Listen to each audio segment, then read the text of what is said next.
আলিয়া বিশ্ববিদ্যালয়ের সভাঘরে অনুষ্ঠিত হল আলিয়া সংস্কৃতি সংসদের বার্ষিক সাংস্কৃতিক অনুষ্ঠান উজ্জীবন ২০২৬। স্বাগত বক্তব্য রাখেন অধ্যাপক রেজাউল করিম। সম্পাদকীয় বক্তব্যে অধ্যাপক সাইফুল্লাহ বলেন, একটা সম্প্রদায় হোক বা জাতি, তাকে নিঃশেষ করার জন্য তার সংস্কৃতিকে আঘাত করেই যথেষ্ট। এই পরিবেশের মুখোমুখি আমরা, তাই আমাদের সচেতন হতে হবে সমস্ত বাঙালিকে। এরপর উজ্জীবন পত্রিকার ২টি সংখ্যা প্রকাশিত হয়। উপস্থিত ছিলেন কার্যনির্বাহী সদস্যবৃন্দ শামসুল হক, লিয়াকত আলী, সৈয়দ নাসির উদ্দিন, আরফান আলী বিশ্বাস, রফিকুল ইসলাম প্রমুখ। সভাপতি অধ্যাপক আমজাদ হোসেন নিয়মিত সংগঠনের একাধিক কর্মসূচি প্রসঙ্গ তুলে ধরেন। সমাজের বিভিন্ন স্তরে বিশেষ অবদানের জন্য আলিয়া সংস্কৃতি সংসদের পক্ষ থেকে সম্মাননা জ্ঞাপন করা হয়। আলামিন মিশনের সাধারণ সম্পাদক এম নুরুল ইসলাম তাঁকে ফুল, উত্তরীয়, স্মারক ও মানপত্র তুলে দেন অধ্যাপক আমজাদ হোসেন। বুলবুল পত্রিকার সম্পাদক এস এম সিরাজুল ইসলামকে সম্মাননা তুলে দিলেন নতুন গতি পত্রিকার সম্পাদক এমদাদুল হক নূর। সম্প্রীতি একাডেমি সম্পাদক অধ্যাপক সুরঞ্জন মিদ্দের হাতে সম্মাননা তুলে দিলেন পূবের কলম পত্রিকার সম্পাদক আহমদ হাসান ইমরান। সম্মাননা গ্রহণের পর নুরুল ইসলাম বলেন, শিক্ষার আঙিনায় ৫০ বছর ধরে কাজ করে চলেছি। এটুকু বুঝেছি, প্রত্যেকেই বিশেষ, তাই সবার উপর দায়িত্ব বর্তায়। আলামিন মিশনের দীর্ঘদিনের যাত্রার কথা তিনি তুলে ধরেন। কারণ যিনি স্রষ্টা, তিনি তার প্রিয় সৃষ্টিকে তৈরি করার জন্যে যে কাজের জন্য সে এসছে, তাকে পাঠানো হয়েছে সেই কাজটা ভালো করে করার জন্যেই তাকে কিন্তু তৈরি করছে নানানভাবে পিষ্ট করে। আমরা যদি সেই পজিটিভ মাইন্ড থেকে সেটা দেখি, তাহলে কিন্তু আমরা উত্তর খুঁজে পেয়ে যাব।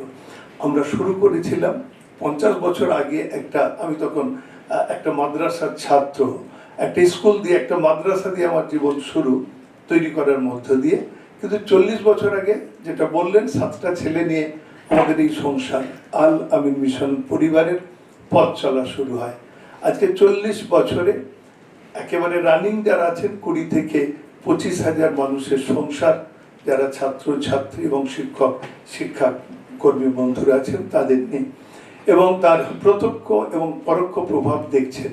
এবং সেখানে আমার একটা বিশ্বাস, যেহেতু মাদ্রাসায় পড়েছিলাম, কোরআন শরীফ আমরা পড়ি, কিছু মানে আমরা বুঝি, কিন্তু কিছু কথা, কিছু আয়াত বিভিন্ন জনের মনে বিভিন্নভাবে গেঁথে যায়। তো তার মধ্যে একটা ছিল সূরা আর রাদের 11 নম্বর আয়াত, যেখানে আল্লাহ পাক বলছেন, যে সম্প্রদায় নিজেদের উন্নতির চেষ্টা করে না, আল্লাহ তাদের উন্নতি করেন না। আমি আমার মতো করে এটা বুঝেছিলাম, আল্লাহ পাকের এটা ওয়াদা পবিত্র গ্রন্থে কোরআনে। তাহলে আমরা যদি চেষ্টা না করি, আমাদের অবস্থার পরিবর্তন হবে না। সেই চেষ্টাটা করে আমরা চেষ্টা করেছিলাম। এবং আজকে আমাদের যেটা ভাবনা, এই যে পরিস্থিতি পরিবেশ যা হচ্ছে, তার ভিতরেও পজিটিভ দেখতে হবে। আমরা শুরু করেছিলাম একেবারে উল্টো দিক থেকে, হস্টেল দিয়ে, যেহেতু গার্জেনশিপ দিতে হবে, স্কুল ভাবিনি। পরবর্তীতে আমরা স্কুল ভেবেছি, কয়েকটি স্কুলের অনুমোদন নিয়েছি, এখন কিন্তু একটু বেশি করে নিতে হচ্ছে, তার তোড়জোড় চলছে। এবং যে স্কুলগুলো আমাদের আছে, সেখানে কিন্তু সব সম্প্রদায়ের ছেলে মেয়েরা পড়ে। এবং আগামী দিনে যে স্কুলগুলো আরো হবে, সেগুলোতে যাতে ডে স্কলার করা যায়, সকাল থেকে সন্ধ্যে পর্যন্ত যারা হস্টেলার, তাদের যে সুযোগ সুবিধা আমরা দিতে পারছি, সেই সুযোগ সুবিধাটা শুধু যাতে দিতে পারি, সেই চেষ্টাটা করব। এই জন্যে যে আলামিন নবী এসেছিলেন, যার নামে এই প্রতিষ্ঠান, তিনি বিশ্বের মানুষের কল্যাণের জন্য, অর্থাৎ তার নামের প্রতিষ্ঠান পার্টিকুলার একটা সম্প্রদায়ের জন্য কাজ করবে তা না। এটা ইনিশিয়ালি করতে হয়েছিল বিশ্বাস অর্জন করার জন্য এবং সমাজটাকে একটু এগিয়ে নিয়ে যাওয়ার জন্য। যারা রিসিভার ছিল, আজকে যারা ডাক্তার, ইঞ্জিনিয়ার, প্রফেসর, সায়েন্টিস্ট আপনারা দেখছেন কাগজে, শুধু রাজ্য নয়, শুধু দেশ নয়, গোটা পৃথিবী জুড়ে তারা কিন্তু পৃথিবীর মানুষের কল্যাণের জন্য কাজ করছে। তারা আজকে গিভার হয়েছে, কন্ট্রিবিউটার হয়েছে। সম্পাদক সিরাজুল ইসলাম বলেন, ১৯৬৭ সাল থেকে তিনি পত্রিকার কাজ করে চলেছেন। নিজের ভাবনাকে বাস্তবায়িত করার জন্য তার কঠিন পরিশ্রমের কথাও তিনি তুলে ধরেন। নতুন প্রজন্মের কাছে সেটাই ছিল তার বার্তা। বুলবুল চলছে, সে সেলফ সাপোর্টেড, তাকে আমার আর কোনো অনুদান দিতে হয় না, বরঞ্চ আমি বছরের শেষে আমি কিছু হাত খরচের মতো টাকা বাঁচাতে পারি, সেটাই আমার এখনো ইনকাম বলা যেতে পারে পত্রিকা থেকে। খুব অল্প হলেও কিন্তু এটা স্বীকার করছে। এই জন্যে অনেকে মনে করেন যে কাগজ থেকে কিছু প্রফিট হয় না, মুনাফা হয় না, কিছু হয় না। এই আহমদ হাসান ইমরান সাহেব বসে আছেন, ওনার সঙ্গে আমার প্রথম দেখা হয়েছিল যখন মোহাম্মদ সেলিম, যখন উনি বামফ্রন্টের, যখন উনি মিনিস্টার ছিলেন, পার্ক সার্কাসের কোনো একটা জায়গায় একটা মিটিং হয়েছিল। উনি তখন বলেছিলেন যে, কথাটা আমার মনে আছে খুব, যে এই সংবাদ যে পরিবেশন করা, সংবাদ বিক্রি করাও একটা ভালো ট্রেড এবং বিজনেস, কিন্তু সেটাকে আমরা কাজে লাগাতে পারিনি বলেই মনে হয় সেরকম কঠিন কাজ।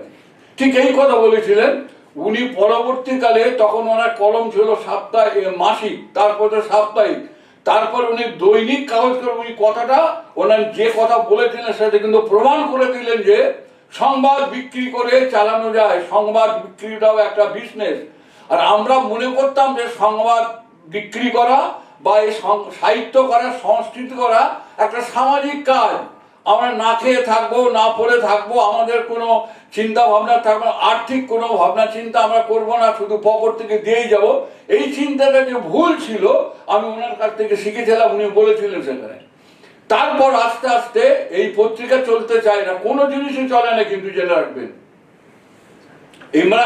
আহমদ হাসান ইমরান 2011 সালের আগে পর্যন্ত যখন এই ডেলি কাগজ করেননি, আমরা খালি সভা সমিতিতে বলতাম আর বিভিন্ন জায়গায় বলতাম হায় হায় হায় 1947 সালে আমরা স্বাধীন হলাম, আর এখনো পর্যন্ত আমাদের সংখ্যালঘু মুসলিম সমাজের কোনো মুখপাত্র হলো না। কত টাকা চাঁদা উঠেছে, কত মিটিং হয়েছে, কত কিছু হয়েছে, কিন্তু কিছুই হয়নি, কোনো কাগজ হয়নি। কিছু কিছু কাগজ হয়েছিল, মনে পড়তো রোজ বলে একটা কাগজ কিছুদিন বেরিয়েছিল, পরবর্তীকালে সেটা বেরোলো না। কথা হচ্ছে যে যদি আপনি কোনো জিনিসকে চালাতে চান, যদি প্রতিজ্ঞা করেন যে আমি একটা কাজ করব, তাহলে তার সঙ্গে আপনাকে জড়িয়ে পড়তে হবে এবং তার শেষ দিকে ছাড়তে হবে। অধ্যাপক সুরঞ্জন মিত্রে বলেন যে ব্রাহ্মণ্যবাদী সমাজে তিনি বিশ্বাসী নন। সমাজে যারা দলিত, শোষিত, নিপীড়িত, তিনি তাদের হয়ে আজীবন লড়েছেন, আমৃত্যু লড়ে যাবেন। শারমিন সুলতানা অথবা বাসন্তী মুর্মু স্কলারদের মতো গুণী মানুষ যখন বিশ্ববিদ্যালয়ে পড়াতে যাবেন, তখনই তিনি নিজেকে সফল মনে করবেন। শ্রমিক Alia topper doctor Sharmin Sultana PhD করছেন, সুরঞ্জন মিত্র ফার্স্ট প্রায়োরিটি, কারণ তার বাড়ি মুর্শিদাবাদ, সে বিড়ি বেঁধে এমএ পাস করেছেন। এখানে এই ব্রাহ্মণবাদ, উচ্চবর্ণ সুরঞ্জন মিত্রকে কখন ভরাতে পারবে না, কোটি কোটি টাকা দিতে পারবে না, আমাকে এখন পারেনি আর সারা জীবনও পারবে না, কারণ 100% দরিদ্র আমি বিশ্বাস করি, 100%, তাহলে 99% নয়। আলিয়া সেই মেয়ে ডক্টর সুলতানা, শারমিন সুলতানা এখনো একটা গেস্ট লেকচারও পায়নি। দুর্দিন, এই সংকট, যে চাকরি নেই, এই দুর্দিনে এই ঘুষ দুর্নীতিতে তারা কোথায় যারা চাকরি দেবে? আমরা কি পড়াবো, কেন পড়াবো, পড়ে কি করবে এরা? একটা পিএইচডি, এমফিল, বিএড করে কি টপার, সে চাকরি একটা গেস্ট লেকচার পাচ্ছে না, এর চেয়ে দুঃসময় আর কি হতে পারে? আপনাদের শিল্পপতিরা তার প্রাইভেট কি চাকরি দিক, শুধু আপনি ডাক্তার ইঞ্জিনিয়ার ছেড়ে দেবেন, চাকরি কোথায়? ওরা তো নয় প্র্যাকটিস করবে, ওরা নয় বিদেশ চলে যাবে, মধ্যপ্রদেশ চলে যাবে, ডলার পাউন্ড আনবে, কিন্তু প্রকৃত যারা গরিব, দলিত, শোষিত, যারা এখনো দেশে থাকবে, ওরা তো বিদেশ চলে যাবে। যারা দেশে থাকবে, ডক্টর শারমিন সুলতানা কি চাকরি পাবে? ডক্টর আজাদ শেখ কি তারা চাকরি পাবে?